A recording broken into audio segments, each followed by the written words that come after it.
Lalao baolina lavalava kosa indray viteny lalao iraisam-pirenena miverina amin'ilony indray kosa rehefa hifanana isan-tsokajina anisan'izany no an'ny Ligna Lalamanga ny top 14 izany aka ireo Ska Junior aloha fononiditra sy andra indray tamin'ity farany herinandro. Lalao maromaro ary no nitanterahana tetsy Andotapenaka tetsy amin'ny Kianjamaki tamin'ity farany herinandro ity araka ny nambarany namana mbola tena teo dia ny Ska Junior aloha no niakatsehatra voalohany ka isan'ny lalao raha antsika ny fihaonana teo amin'ny Semino sy ny FTM Manjakaray izay nivoahany zareo avetsy Manjakaray Pandresy eo ihany koa ny lalao ny Cupa 3FP ka nivoahany Cupa Pandresy.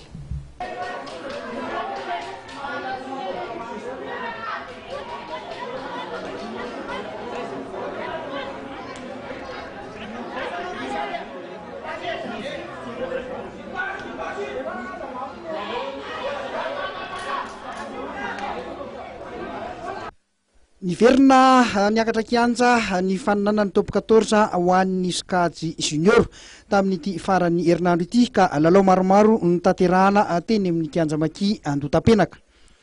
Ity lalao voalohany alantsika amin'ny sary ity dia ny fihaonana teo amin'ny FTM Manjakaray manao akanjo mena amin'ny sary mikatroka amin'ny US Semino Madarel.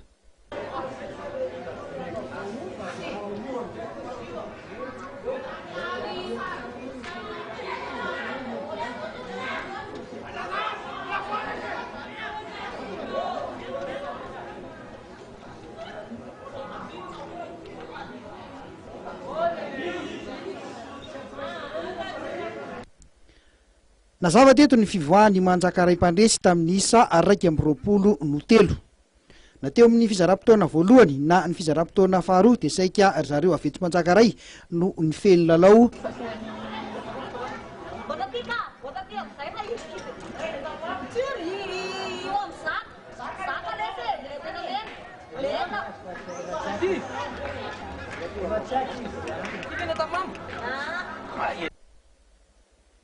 Ity lalao arantsika amin'ny sary ity indray kosa dia ny lalao faharoa izay nikatrohan'ny 3FB sy ny Cupa.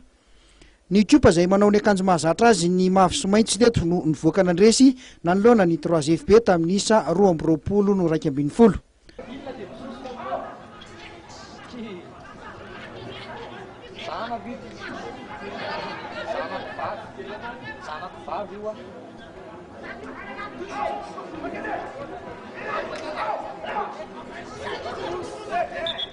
Hita ho nifandanja tsara ihany lalao ny rota teo amin'ny fizaram-potoana voalohany.